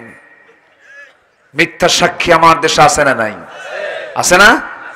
আপনার মিথ্যা সাক্ষীর কারণে, আপনার মিথ্যা সাক্ষীর বদৌলতে অনেক নিরীহ নিরপরাধ মানুষ আজকে মানবতার জীবন যাপন করছে। অন্ধকার প্রকোষ্ঠে চোখের পানিতে বালিশ ভিজা যাচ্ছে, আর আপনি ভাবতেছেন হজ করে আপনি জান্নাত পাবেন। জান্নাত আপনার জন্য হারাম, হারাম, হারাম। সম্মানিত ভাইয়েরা, আপনি জুলুম করবেন, আপনি জালিম। জালিম কখনো জান্নাত পাবে না। জান্নাতে তো সস্তা না। নামাজ কায়েমের সংগ্রামে আমরা একতাবদ্ধ হব, জোরে বলি ইনশাআল্লাহ। যে দল নামাজ কায়েম চায় না সেই দল করা হারাম, ঠিক কিনা? নামাজ কায়েম যে দল চায় না সেই দল করা যাবে? ওই দল করার লোক আছে না নাই? আবার হজ করে কিনা, নামাজ পড়ে কিনা, পড়ে। এগুলো প্রতারণা, এগুলো কি প্রতারণা। আমার ভাইয়েরা, দিন গ্রহণ মানে হলো নিজের মন মতো নিজের মর্জি মতো খাটনা করে ওলট পালট করে ইসলাম মেনে নেওয়া নয়। দিনকে গ্রহণ করা মানে বান্দার মুসলেকা, বান্দার সিদ্ধান্ত দিয়ে দেওয়া। সেই আয়াতের নিরিখে সবাই বলেন, কুল ইন্না সালাতি ওয়া নুসুকি ওয়া মাহইয়ায়া ওয়া মামাতি লিল্লাহি রাব্বিল আলামিন। আমার সালাত, আমার কোরবানি, আমার জীবন, আমার মরণ সব কার জন্য হবে? অতএব কোন দিকে নয়, আমার চেহারা ঘুরাবো আল্লাহর দিকে। ইন্নী ওয়াজ্জাহতু ওয়াজহিয়া লিল্লাযী ফাতারাস সামাওয়াতি ওয়াল আরদা হানিফাও ওয়া মা আনা মিনাল মুশরিকিন। জোরে বলি আল্লাহু আকবার। আমি আমার চেহারা ঘুরিয়ে নেব সেই মহান রবের দিকে। আল্লাহর এক জায়গায় বলছেন, ফাকিম ওয়াজহাকা লিদ-দীনি হানিফান ফিতরাতাল্লাহিল্লাতী ফাতারান-নাস আলাইহা লা তাবদীলা লিখালকিল্লাহ যালিকাদ-দীনুল কাইয়্যিম ওয়ালাকিন্না আকসারান-নাসি লা ইয়ালামুন। জোরে বলি আল্লাহু আকবার। তোমার চেহারা তুমি আল্লাহমুখী করে নাও, কোন দিকে তুমি যেও না। সিরাতুল মুস্তাকিমের পথেই তোমাকে টিকে থাকতে হবে। এই পথে টিকে থাকতে গেলে তোমার বহু ঝড় ঝাপটা আসবে, বহু তোমার জীবনে সাইক্লোন চলে আসবে, হুমকি ধামকি চলে আসবে। কিন্তু সমস্ত হুমকি ধামকি ডিঙ্গিয়ে খুশি করব আমরা কাকে? আল্লাহকে আমরা খুশি করব। আমার ভাইরা, আমার বন্ধুগণ, সাহাবে কেরাম কি পরিমাণ নির্যাতন নিপীড়ন করার পরেও তারা চুল পরিমাণ ইসলাম থেকে বিচ্যুত হন নাই, ইসলাম থেকে চুল পরিমাণ তারা নড়ে সরে দাঁড়ান নাই। আমার নবীজি তার অবস্থান থেকেও তিনি টিকতে পারলেন না। আমার নবীজির বিরুদ্ধে কারো কোনো ক্লেম ছিল না, অভিযোগ ছিল না। রাসূলকে নিয়ে আবু জেহেল পর্যন্ত মন্তব্য করেছে, আকাশের নিচে জমিনের উপরে মুহাম্মাদের চাইতে পুত পবিত্র চরিত্রবান যুবক আমার চোখে আর দ্বিতীয়টা পড়ে নাই। আবু জেহেল এই কথা জানার পরেও, এই কথা বোঝার পরেও আমার নবীর বিরুদ্ধে অবস্থান নেওয়ার কারণ কিন্তু অন্য কিছু ছিল না। আমার নবীজি বলেছেন, শুধু একটাই কথা শোনো, এই দুনিয়াতে কারো বিধান চলবে না, কারো হুকুম চলবে না। এই দুনিয়াতে একমাত্র বিধান হুকুম চলবে কার? হুকুম আল্লাহ। কার বিধান? আল্লাহর বিধান। এই জন্যই টক্করটা লেগে গেছে। নামাজ পড়তে কেউ বাধা দেবে না, রোজা রাখতে কেউ বাধা দেবে না, কিন্তু আপনি যখন বলবেন দিন কায়েমের সংগ্রাম করো, সেই সময় বাধা দেওয়ার মতো বহু নামাজিও আছে না নাই? আছে না? কপাল কালোওয়ালা লোক আছে না নাই? বহু কপাল কালোওয়ালা লোক আপনার সামনে দাঁড়ায় যাবে, বহু হাসি সাহেব আপনার সামনে দাঁড়িয়ে যাবে। তাদের চিন্তা হলো, আমার দাদা মুজাহিদুল ইসলাম, আমার বাপ শরীফুল ইসলাম, আমি হলাম শহীদুল ইসলাম। তিন ইসলাম থাকার পরও আমি কেমনে মুসলমান না? কি কথা বোঝেন নাই? আমার দাদা ইসলাম ছিল, আমার বাপ ইসলাম ছিল, আমিও ইসলাম, আমি কেমন করে ইসলামকে মানলাম না? কিন্তু ইসলাম তো নামের মধ্যে বিশ্বাসী নয়, ইসলাম হলো কামের মধ্যে বিশ্বাসী। কিসের ভিতরে? কামের ভিতরে। কাম আছে, দাম আছে, কাম নাই, কোনো দাম নাই। কামটা করতে হবে, কাজে থাকতে হবে। আমার বন্ধুগণ, নবীজি এমন সিদ্ধান্ত যখন দিয়ে দিলেন, নবীজি মক্কায় কি থাকতে পেরেছেন নাকি? নিজের বাড়ি, নিজের ঘর, নিজের সমস্ত অধিকার, তিনি তো থাকারই কথা, কিন্তু থাকতে পারলেন না। কি কি করা হলো? নবীজির এক নাম্বার নাগরিকত্ব বাতিল করলো। কি বাতিল? নাগরিকত্ব বাতিল করলো। সমস্ত সম্পত্তিগুলো বাজেয়াপ্ত করে ফেলে দিল। আমার নবীজির বিরুদ্ধে মামলাও হয়ে গেল, রাষ্ট্রদ্রোহের মামলা দিয়ে দিল, দলীয় নিবন্ধন বাতিল হয়ে গেল। এখন তো এগুলো নাই মনে হয়। আছে, এগুলো আছে। আমার ভাইয়েরা, আমার নবীজির চোখের সামনে সুমাইয়াকে মেরে শহীদ করে দেওয়া হলো। আমার নবীর চোখের সামনে ইয়াসারকে মেরে মুরগির মতো, রানের মতো 2 টুকরা করে শহীদ করে দেওয়া হলো। আমার নবীর সামনে সাহাবায়ে কেরামকে মেরে মেরে যখন রক্তাক্ত করে দিল, খাব্বাবের পিঠটা ধবল কুষ্ঠের মতো করে ফেলে দিল। খাব্বাব লোহা পিটায়া জীবিকা নির্বাহ করেন। সেই অঙ্গারগুলো, আগুনগুলো সাজানো রাখলো। সেই সাজানো অঙ্গারের উপর, আগুনের উপরে খাব্বাবের পিঠ চেপে রেখে দিয়া তার পিঠের চর্বি গলে গলে তার মধ্যে মধ্যে অঙ্গুরের অঙ্গারগুলো ঢুকে যায়। দাঁতের উপরে দাঁত লাগায় দিয়া খাব্বাব চিৎকার না মেরে, চুপ মেরে সমস্ত কষ্টগুলো সব বরণ করে নিলেন আল্লাহকে খুশি করার জন্য। সবাই বলছে, খাব্বাব তোর পিঠ তো শেষ হয়ে গেল। খাব্বাব বলছেন, আমার পিঠ কেন, কলিজা ফুটো করে দিবা, ইসলাম আমি ছাড়তে পারবো না। এত কষ্ট ইসলাম এসেছে ভাই। আমরা তো প্রত্যেক সত্যি ইসলাম পেয়েছি, অথচ তারা ইসলামটাকে গ্রহণ করতে গিয়ে কি পরিমাণ ত্যাগ স্বীকার করেছেন। জীবন পর্যন্ত হাসতে হাসতে দিয়ে ফেলেছেন, কিন্তু ইসলামটা তারা ছাড়েন নাই। আমার নবীজির বিরুদ্ধে এই সমস্ত মামলা যখন হয়ে গেল, রাসূল টিকতে পারলেন না। সর্বশেষ আমার নবীজি ঘর থেকে বের হন। বের হওয়ার সময় কাবার দিকে তাকান, বারবার তাকায় বলেন, ও কাবা, এই কাবার দিকে, আমি এই কাবার দিকে তাকিয়ে তাকিয়ে সকাল হতো আমার, এই কাবার দিকে তাকিয়ে তাকিয়ে সন্ধ্যা হয়ে যেত। কাবার নিকটতম বাসিন্দা আমি। সেই কাবা রাসূল দেখে দেখে বড় হলেন, সেই কাবাকে আর দেখতে পেলেন না।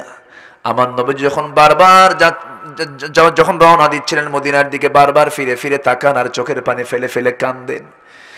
আমার নবীজির জনবীর মায়া, আমার নবীজির এই আকর্ষণগুলোকে সব বিকর্ষণ করে দিয়া দিনের জন্য তিনি রাতের আধারে রওনা দিলেন, মদিনার উদ্দেশ্যে চলে গেলেন। মদিনায় যখন গিয়ে পৌঁছলেন, সাহাবীরা জানতে পারলেন, সাহাবীরাও রওনা দিলেন। একজন সাহাবী আবু সালমা রাদিয়াল্লাহু তাআলা আনহু, এই সাহাবীর কথা আমার প্রায় মনে পড়ে। এই সাহাবীটার জীবনটা খুবই সংক্ষিপ্ত একটা জীবন, কিন্তু জীবনটা কত গোল্ডেন লাইফ, তার সোনালী জীবনটা তিনি সুন্দর করে গড়ে নিয়েছিলেন। আবু সালমা নবীর হাতে বায়াত নিয়ে কালিমাওয়ালা হয়ে গেলেন, বউটাও মুসলমান হয়েছেন। আমার নবীজি হিজরত করেছেন। পরের দিন সকালবেলা স্ত্রীকে ডাক দিয়ে বলছি, স্ত্রী, শুনলাম আমার নবী নাকি মক্কায় নাই, মদিনায় হিজরত করেছেন। আমিও থাকলাম না, আমিও রওনা দেব, তুমি কি করবে বলো। স্ত্রী বলছেন, আমিও চলে যাব, চলেন আমরা দুজন সঙ্গে মিলেই চলে যাই। সন্তান একটা আছে, ছেলে, সেই সন্তানকে কোলে করে নিয়ে দুজন রওনা দিয়েছেন। এই দিকে আবু সালমার ভাইরা এসে আবু সালমার ছোট্ট ছেলেটাকে ধরে নিয়ে চলে গেল। আবার আবু সালমার স্ত্রী উম্মে সালমাকে নিয়ে এসে তার আব্বা আম্মা তাকে জোর করে নিয়ে ধরে নিয়ে চলে গেল। বলল, আবু সালমা শোনো, তোমার ছেলেকে তোমার সঙ্গে যেতে দেব না, আমার মেয়েকে তোমার সঙ্গে যেতে দেব না। শ্বশুর বাড়ির লোকজন বউকে নিয়ে যায়, নিজের ভাইয়েরা নিজের ছেলেকে নিয়ে যায়। মুস্কি হাসি মেরে আবু সালমা বলেন, তোমরা আমার সব কিছু নিয়ে যাও, কিন্তু আমার ঈমান তোমরা নিতে পারবা না। আবু সালমা করলেন কি, বউয়ের মায়া ছাড়লেন, সন্তানের মায়া ছেড়ে দিয়ে মদিনার দিকে রওনা দিলেন। উম্মে সালমা স্বামীর জন্য কাঁদেন, সন্তানটা পড়ে আছে আরেক জায়গায়, তার জন্য কাঁদেন। উম্মে সালমাকে ঘরের মধ্যে গৃহবন্দী করে রাখা হলো। আবু সালমা উম্মে সালমা খুব সুখী দম্পতি ছিলেন, খুব মিল ছিল তাদের মাঝে। মাঝে মাঝে গল্প হতো, একজন গল্প করতে করতে বলে ফেললেন, উম্মে সালমা শোনো, আমি তোমাকে দারুণ পছন্দ করি। উম্মে সালমা তিনি বলছেন, আপনি আমাকে কেমন পছন্দ করেন, আমি আপনাকে একটা প্রশ্ন করব। কি প্রশ্ন? আমি যদি আপনার আগে মরে যাই, আমার মৃত্যুর পরে আপনি কি কোনো বিয়ে শাদী করবেন নাকি? এই কথা শুনে আবু সালমা মুস্কি হাসি মেরে বলছেন, আমার স্ত্রী, হঠাৎ এমন প্রশ্ন কেন? তিনি বলছেন, আমার স্বামী গো, আমি মরে যাওয়ার পর আপনি বিয়ে করবেন নাকি, আপনি একটু আমাকে বলেন তো। এবার আবু সালমা বলছেন, তোমার মনের ইচ্ছাটা কি, তুমি কি চাও, আমি কি বিয়ে করব না, কে বিয়ে করব না, তুমি যা চাইবে আমি তাই করব। আমি সঙ্গে সঙ্গে উম্মে সালমা বলেন, আপনি বিয়ে করতে পারবেন না। এই ব্যাপারে গোটা দুনিয়ার সমস্ত নারী দুই মত না এক মত? বলেন, কি বলেন? দুই মত না এক মত? সব ভাগ দেবে, কিন্তু স্বামীর ভাগ কি? স্বামীর ভাগ। এমনকি বউয়ের সামনে যদি আপনি জান্নাতের হুরের গল্প করেন, বিশেষ করে রাতের বেলা করবেন না। রাতের বেলা হুরের গল্প করলে কিন্তু এক লেপে ঘুম হবে না। কি কথা কি বোঝা গেল? হুরকে নিয়েও হিংসা করে, কথা বোঝেন নাই? জান্নাতে হুর আছে না নাই? হুর নিবেন না? জান্নাতে হুর নিবেন না? নেব ইনশাআল্লাহ। কই আওয়াজ নাই, নিবেন না? হুর নিবেন না? দেন বুড়ো চাচাও কয় নেব। হ্যাঁ, নিতে হবে। আল্লাহ হুর দিবেন, নেব না কেন? ওহুরুন আইন কামসালিল লুলুইল মাকনুন, আল্লাহু আকবার বলেন। ডাহুক চোখওয়ালা সেই হুর তোমাকে দেওয়া হবে। অতএব দুনিয়ার অবৈধ কোনো কাজে তুমি নিজেকে জড়িও না। কি কথা কি বোঝা গেল? আল্লাহ ওই হুরের অফার দিয়ে আল্লাহ পাক পাপকে নিয়ন্ত্রণ করার জন্য আল্লাহ পাক এই ইঙ্গিতটা দিচ্ছেন।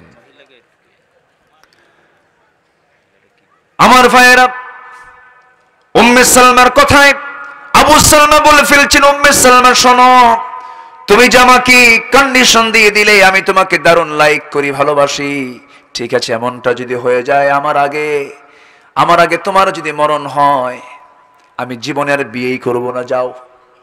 কিন্তু আমি তোমার জন্য এমন দোয়া করব না, আমার মৃত্যু যদি তোমার আগে হয়ে যায়, তুমি বিধবা হয়ে যাবে, আমি তোমার জন্য এমনটা দোয়া করব না, আমি তোমার জন্য উল্টা দোয়া করে বলবো, আল্লাহ শোনো, আমার উম্মে সালমার জন্য তুমি আল্লাহ আমার চাইতে উত্তম স্বামীর বন্দোবস্ত করে দিও। আমার আল্লাহর কাছে উম্মে সালমার দোয়াটা বেশি পছন্দ হয় নাই, আমার আল্লাহর কাছে আবু সালমার দোয়াটা পছন্দ হয়ে কবুল হয়ে গেছে। একটু আস্তে কোন সুবহানাল্লাহ। আমার ভাইয়েরা, আমার বন্ধুগণ, উম্মে সালমার স্বামী আবু সালমা মদিনায় চলে গেছেন। উম্মে সালমা 1 বছর পর সবার চক্ষু আড়াল করে সন্তানটাকে লুকোচুরি চুরি করে নিয়ে রাতের আধারে রওনা দিয়েছেন মদিনার উদ্দেশ্যে। মদিনায় পৌঁছে গেছে, নাজান হয়ে গেছে ফজরের। নবীর পিছনে জামাতে নামাজ পড়েছেন উম্মে সালমা। নামাজ শেষ হওয়ার সঙ্গে সঙ্গে আসসালাতু আলাল মাইয়িত, আসসালাতু আলাল মাইয়িত, মৃত ব্যক্তির নামাজ হবে, মৃত ব্যক্তির জানাজা হবে। কোন মৃত ব্যক্তি? ঘোষণা চলে আসলো, আবু সালমা আজ রাতে দুনিয়া থেকে বিদায় নিয়েছেন। উম্মে সালমার কানে সংবাদ যাওয়ার সঙ্গে সঙ্গে তার কানটা ভারী হয়ে গেল, চোখে পানি চলে এলো। হারে, আমি মদিনায় ঢুকলাম, আমার স্বামী দুনিয়া থেকে বিদায় নিয়ে নিল। চরম ভাবে শোকাহত হয়ে পড়লেন। নামাজ শেষ হয়ে গেল, জানাজায় শামিল হলেন, জানাজা শেষ হয়ে গেল। জানাজার শেষান্তে আমার নবীর কাছে সংবাদ চলে এলো, ইয়া রাসূলুল্লাহ, যে আবু সালমার জানাজা আমরা সম্পন্ন করলাম, আবু সালমার স্ত্রী তো মদিনায় হাজির হয়ে গেছে সন্তান সহ। আমার নবীজির সঙ্গে সঙ্গে বললেন, তোমরা আমাকে তার কাছে নিয়ে যাও। তার কাছে রাসূল চলে গেলেন। আমার নবীজি গিয়ে বলছেন, উম্মে সালমা, চিন্তা করো না, তোমার সন্তানটা এতিম হলে কি হবে? এতিমের লিডার তো তোমার সামনে দাঁড়ায় আছে। আমি রাসূল থাকতে কোনো টেনশন নাই, আমি রাসূল থাকতে কোনো চিন্তা নাই। তোমার সন্তানের দেখাশোনার দায়িত্ব আমি নবীজি নিজের কাঁধে উঠায় নিলাম, দাও আমার কোলে। আমার নবীজির সন্তানটা কোলের মধ্যে উঠায় নিলেন। এরপর রাসূল বলছেন, উম্মে সালমা, তোমার জন্য বিয়ের বন্দোবস্ত করে দেব, উত্তম একজন স্বামী তোমার জুটায় দেবেন আল্লাহ রাব্বুল আলামিন, তুমি কোনো চিন্তা করো না। উম্মে সালমা কেঁদে কেঁদে বলছেন, ইয়া রাসূলুল্লাহ, আমি চাই না আমার জীবনে আর দ্বিতীয় কোনো বিবাহ, কারণ আমার চোখে আমার স্বামীর চাইতে উত্তম কোনো পুরুষ এই দুনিয়াতে আর কেউ নাই, আমার বিয়ের কোনো প্রয়োজন নাই।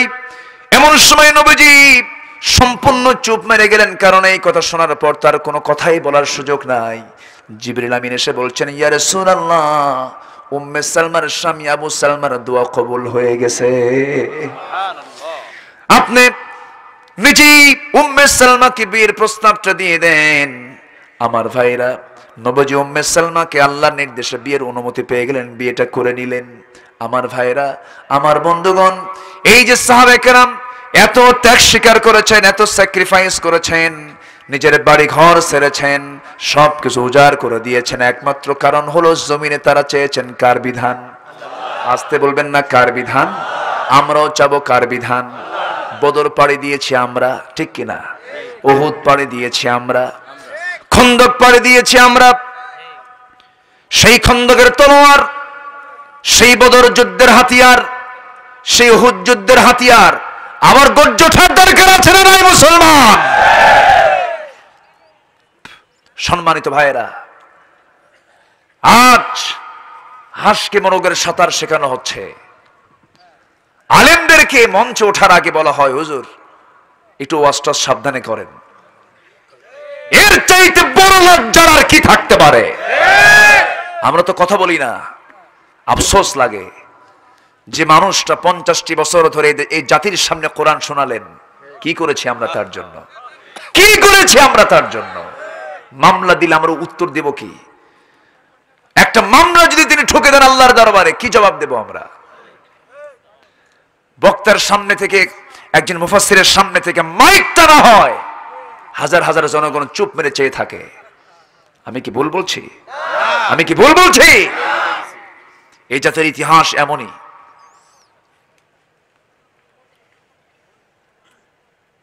বাংলার স্বাধীন সর্বশেষ নবাব হলো সিরাজউদ্দৌলা, নাম শুনেছি না? ইতিহাসের সর্বশেষ নবাব তিনি।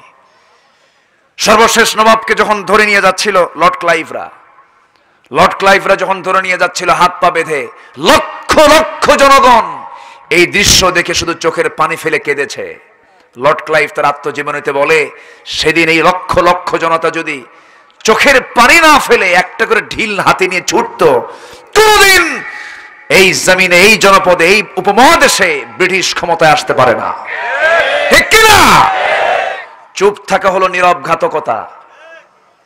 যে জাতি চুপ থাকবে সে জাতি এগোতে পারবে না।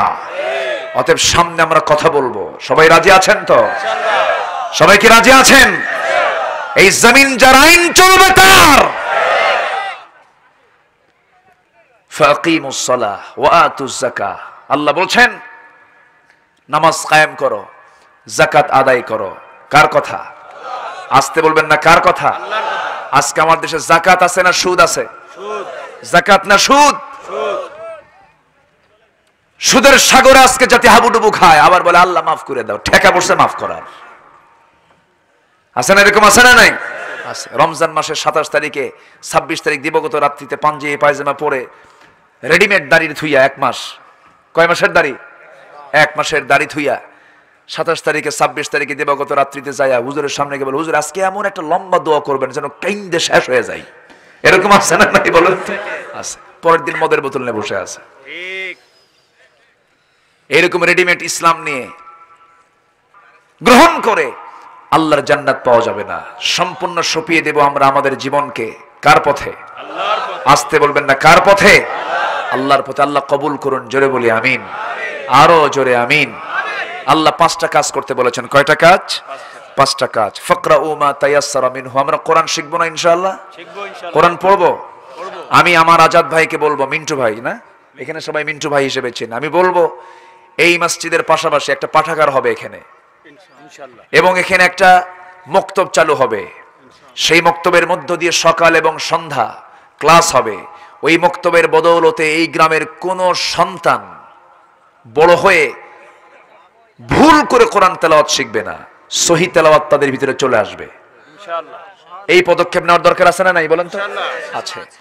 এরপর আমি আমার আলোচনা এই বছর আমি কিছু পয়েন্ট আমি নিয়েছি। এটা একটা বিষয়, নামাজ কায়েমের সংগ্রাম তো আমরা করবই। ফাকিমুস সালাহ, এর পাশাপাশি বিভিন্ন জায়গায় দোকানপাট আছে না নাই বলেন তো? স্থানীয় বাজার আছে, স্থানীয় মার্কেট সমিতি আছে না নাই? সমিতি আছে। তাহলে যে সমস্ত বাজার কমিটির সমিতি যে আছে, এই সমিতি উচিত হলো, যেহেতু আপনি একটা বাজার কমিটির সভাপতি, আপনার দায়িত্ব হচ্ছে এখানকার সমস্ত ব্যবসায়ী যারা আছে এদেরকে সুন্দর করে, এদেরকে একটা সাজানো গোছানো জীবন উপহার দেওয়া। আজান যখন হবে সকল দোকানপাট বন্ধ থাকবে, ঠিক কিনা? মোংলার বাজারে যতগুলো, মোংলা থানায় যতগুলো বাজার ঘাট আছে, আজান হবে ওই সমিতির কন্ডিশন হবে আজান হওয়ার সঙ্গে সঙ্গে দোকানের শাটার বন্ধ হবে, নামাজ শেষ হবে আবার দোকান ওপেন হবে। হয়তো আল্লাহ তাআলা এই খেদমতের জন্য আল্লাহ পাক আপনাকে মাফ করে দিতে পারেন। আমার কথা কি বোঝা গেল? ফাকিমুস সালার একটা হক তো, অন্তত কিছু হক তো আদায় হলো। আল্লাহ কবুল করুন। জোরে বলি আল্লাহুম্মা আমিন। এরপর আল্লাহ পাক বলছেন ওয়াকরিদুল্লাহ কারদান হাসানা, তোমরা কি করো? উত্তম ঋণ তোমরা আল্লাহকে দাও। আল্লাহর তো খুব অভাব। আসতে কোন কেন? আল্লাহর কি অভাব? আল্লাহ করজ চাচ্ছেন। আল্লাহ কি চাচ্ছেন? করজ। আমরা করজ দেব কাকে? কার জন্য? আল্লাহর জন্য না আমার জন্য? আমার জন্য। আগে পাঠায় দেব। আমরা কি করব? আগে পাঠায় দেব, পরে আমরা আদায় করে নেব। জোরে বলি ইনশাআল্লাহ। আর জোরে বলি ইনশাআল্লাহ। ওয়াকরিদুল্লাহ কারদান হাসানা। করজে হাসানা নিয়ে একটা কথা, আজকে কি আমার দেশে করজে হাসানার আছে বলেন তো? কেউ কাউকে করজ দেয় না সুদ দেয়? বলেন বলেন বলেন। সুদের উপরে টাকা দেয়, কিন্তু কেউ করজ দেয় না। করজ দেয় না কেন জানেন? দিলে বিপদ না নিলে বিপদ? আসতে বলবে না। দিলে বিপদ না নিলে বিপদ? দিলেই বিপদ। যে টাকা করজ দেয় ওর বিপদ বেশি। টাকা চাওয়ার উপরে থাকে 2 দিন 3 দিন 4 দিন 5 দিন, খেপে গিয়ে বলে ভাই তুমি কি সত্যি আমারে টাকা দিবা কি দিবা না? কি তুমি কি বোঝো না টাকা দেবো কি দেবো না? কি কথা কি বোঝেন নাই? শেষ পর্যন্ত যে ঋণ দেয় সে বলে ফেলে আর কি বলবো তোমাকে, যা তোর থেকে আমি আর টাকার দাবি করি না, একদম হাসরের দিন তুলে নেব। এই উত্তর শুনে বলে যে যাক লম্বা ডেট পাইলাম। কি আমার কথা কি বোঝা গেল? এই হচ্ছে আজকের সামাজিক হাল। সম্মানিত ভাইয়েরা, আমরা আমাদের লেনদেনকে সুন্দর করব, জোরে বলি ইনশাআল্লাহ। ওয়াকরিদুল্লাহ কারদান হাসানা। আল্লাহ পাক এরপরে বলছেন ওমা তুকদ্দিমু লিআনফুসিকুম মিন খাইরিন তাজিদুহু ইনদাল্লাহ। তোমরা যা কিছু নিজের জন্য আগে পাঠাবে সব আল্লাহর কাছে তুমি যে পাঠাচ্ছ এটা কি একদিন তুমি পাবে না? পাবো না? আমরা পাবো না? পাবো না, অবশ্যই পাবো। মসজিদ বানাবে কে? আল্লাহ। দেখছেন, মসজিদ আল্লাহ বানাবে। আল্লাহ মসজিদ বানাবে না, আমরা মসজিদ বানাবো। আল্লাহ জান্নাতে ঘর বানাবে আমার জন্য। জোরে কোন সুবহানাল্লাহ। হ্যাঁ, খুব জোরে বলেন সুবহানাল্লাহ। আলহামদুলিল্লাহ। মুখে দাড়ি নাই কেন? হ্যাঁ, দাড়ি কেটে ফেলাইছি। আল্লাহ তুমি তাকে দাড়িওয়ালা বানাও। আমার কাছে না যারা দাড়ি রাখে না কেমন যেন আমার কাছে ফাঁকা ফাঁকা মনে হয়, বুঝলেন? দাড়ি রাখার দরকার আছে না নাই বলেন তো? যে দাড়ি রাখলে কি ইজ্জত চলে যাবে না ইজ্জত বাড়বে? সম্মান কমবে না বাড়বে? বাড়বে। আমরা দাড়িওয়ালা হব, জোরে বলি ইনশাআল্লাহ। তবে দাড়ি যারা রাখে না আবার তাদেরকে আমরা ফাসেক কব না। ফাসেক বলার মতো কিছু আছে না এরকম? হ্যাঁ, জাকির নায়েককে নিয়ে কথা বলে জাকির নায়েক কোন আলেম হলো? এই সমস্ত কথা তাদের মুখ থেকে বের হয় যারা সংকীর্ণ নিচু কৃপণ, যারা তাদের মুখ থেকে বের হয়। ঠিক কি না? জাকির নায়েক তো সেই মানুষ। ইন্নাল্লাযীনা আমানু ওয়াল্লাযীনা হাজারু ওয়াজাহাদু ফি সাবিলিল্লাহ। ঈমান যারা আনবে, হিজরত যারা করবে। চিন্তা করেন, হিজরত একটা গুরুত্বপূর্ণ বিষয়। দেশ ত্যাগ করা, দেশ থেকে বাধ্য করা। জাকির নায়েককে আমি আপনি না চিনলেও নরেন্দ্র মোদী ভালো করেছেন। আসতে কোন কোন জোরে কোন ঠিক কিনা? নরেন্দ্র মোদী তাকে ভালো করেছেন। দামোদর দাস নরেন্দ্র মোদী, সে বলল ডক্টর মাহাথির তোমার দেশে গিয়ে জাকির নায়েক আশ্রয় নিয়েছে, আমার হাতে তুলে দাও।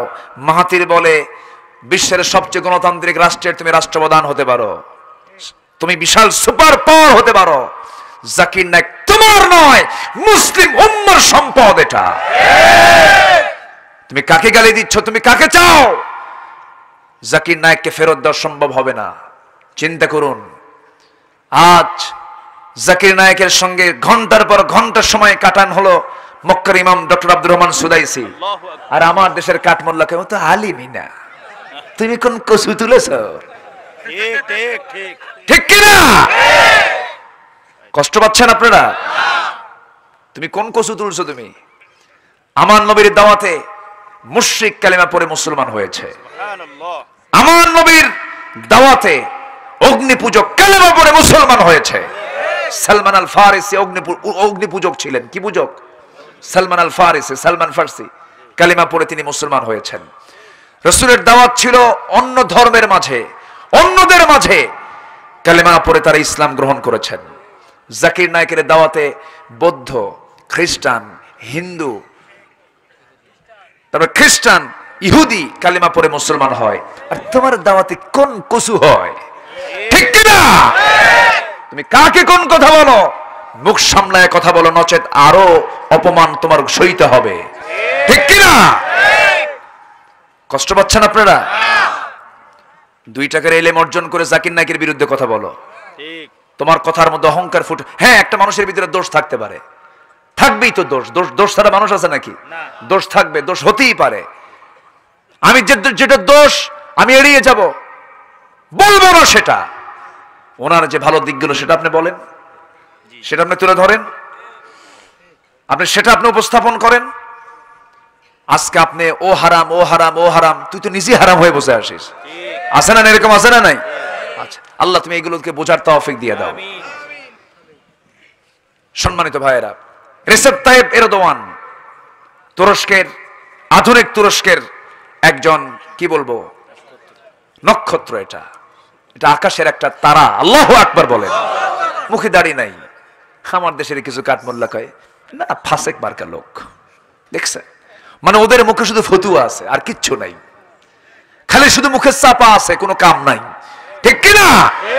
রেসেপ তাইয়েব এরদোয়ানের মুখে দাড়ি নাই, কিন্তু তোমার তো ভাবা উচিত ছিল তিনি সেই দেশের রাষ্ট্রপ্রধান যে দেশের নামাজ নিষিদ্ধ ছিল, যেই দেশে আযান নিষিদ্ধ ছিল, যেই দেশে দাড়ি রাখা নিষিদ্ধ ছিল, সেই দেশের এখন রাষ্ট্রপ্রধান একজন হাফিজ কোরআন রেসেপ তাইয়েব এরদোয়ান, যিনি বলেছেন যে এই দেশের যে নাগরিক, যে ছাত্র কোরআনের হাফেজ হবে তার সারা জীবন শিক্ষার সমস্ত ফ্যাসিলিটি গভর্নমেন্ট বহন করবে। তাহলে আপনি কাকে কি বলেন একটু ভাবনা করার দরকার আছে না নাই? আছে। সম্মানিত ভাইয়েরা, মুখে দাড়ি না রাখলে আমরা তাকে গালি দিব না, বলবো আপনি দাড়িওয়ালা হয়ে যান, কি ঠিক কি না? আমরা ফতুয়ার দিকে বেশি যাব না। আমরা মুসলমান, আমাদের মাথায় টুপি কেউ একরকম দেয়, আরেকজন আরেক রকম দেয়, কেউ পাঁচকুল্লি দেয়, কেউ গোল দেয়, কেউ নেট পড়ে, আর কি আছে লম্বা পড়ে, আর কি আচ্ছা এরকম বিভিন্ন টুপি আছে। আপনি মক্কায় গেলে টের পাবেন যে কত টুপি। গেছেন না আপনি? যান নাই এখনো? আল্লাহ রে, আমার আজাদ ভাই এখনো যায় নাই। আচ্ছা, আল্লাহ তুমি যাওয়ার তৌফিক দাও। জোরে বলি আল্লাহুম্মা আমিন। আপনি মক্কায় গেলে পরে কত টুপি দেখবেন। আফগান এক টুপি, পাকিস্তান এক টুপি, ইন্দোনেশিয়া আরেক টুপি, এরপরে মিশর আরেক টুপি, সৌদি আরব আরেক টুপি, ইয়েমেন আরেক টুপি, বাংলাদেশ আরেক টুপি, বাংলাদেশের ভিতরে আরো 14 টুপি আছে না নাই? কিন্তু ওই জায়গায় গেলে তো কোনো প্যাঁচ নাই, কোনো গন্ডগোল নাই। গোল টুপি লম্বা টুপিকে দেখলে চোখ বাঁকা করে। এই এলাকায় করে কিনা জানি না, আছে না কিছু? আছে না? পাঁচকল্লি লম্বা টুপি গিয়ে দেখলে একটু আঁকা বাঁকা করে না। এগুলো আমাদের কৃপণতা, আমরা এগুলো বর্জন করবো। জোরে বলি ইনশাআল্লাহ, জোরে বলি ইনশাআল্লাহ। আল্লাহ তুমি সবাইকে বোঝার তৌফিক দাও। সর্বশেষ 5টা কাজের সর্বশেষ কাজ হলো আল্লাহ বলছেন ওয়াস্তাগফিরুল্লাহ, তুমি ক্ষমা চাও কার কাছে? কার কাছে ক্ষমা চাও? আমাদের জীবনের গুনাহ আছে না নাই? আচ্ছা, আমাদের চোখের গুনাহ, হাতের গুনাহ, পায়ের গুনাহ, মাফ চাবো কার কাছে? চোখের পানি দিয়েছেন কে? কাঁদবো কার জন্য? কার জন্য কাঁদবো? এক ফোঁটা চোখের পানি আল্লাহর জন্য কাঁদলে উপকার আছে না নাই? উপকার কম না বেশি? এক ফোঁটা চোখের পানি 7টা জাহান্নামের আগুন নিভিয়ে দিতে পারে।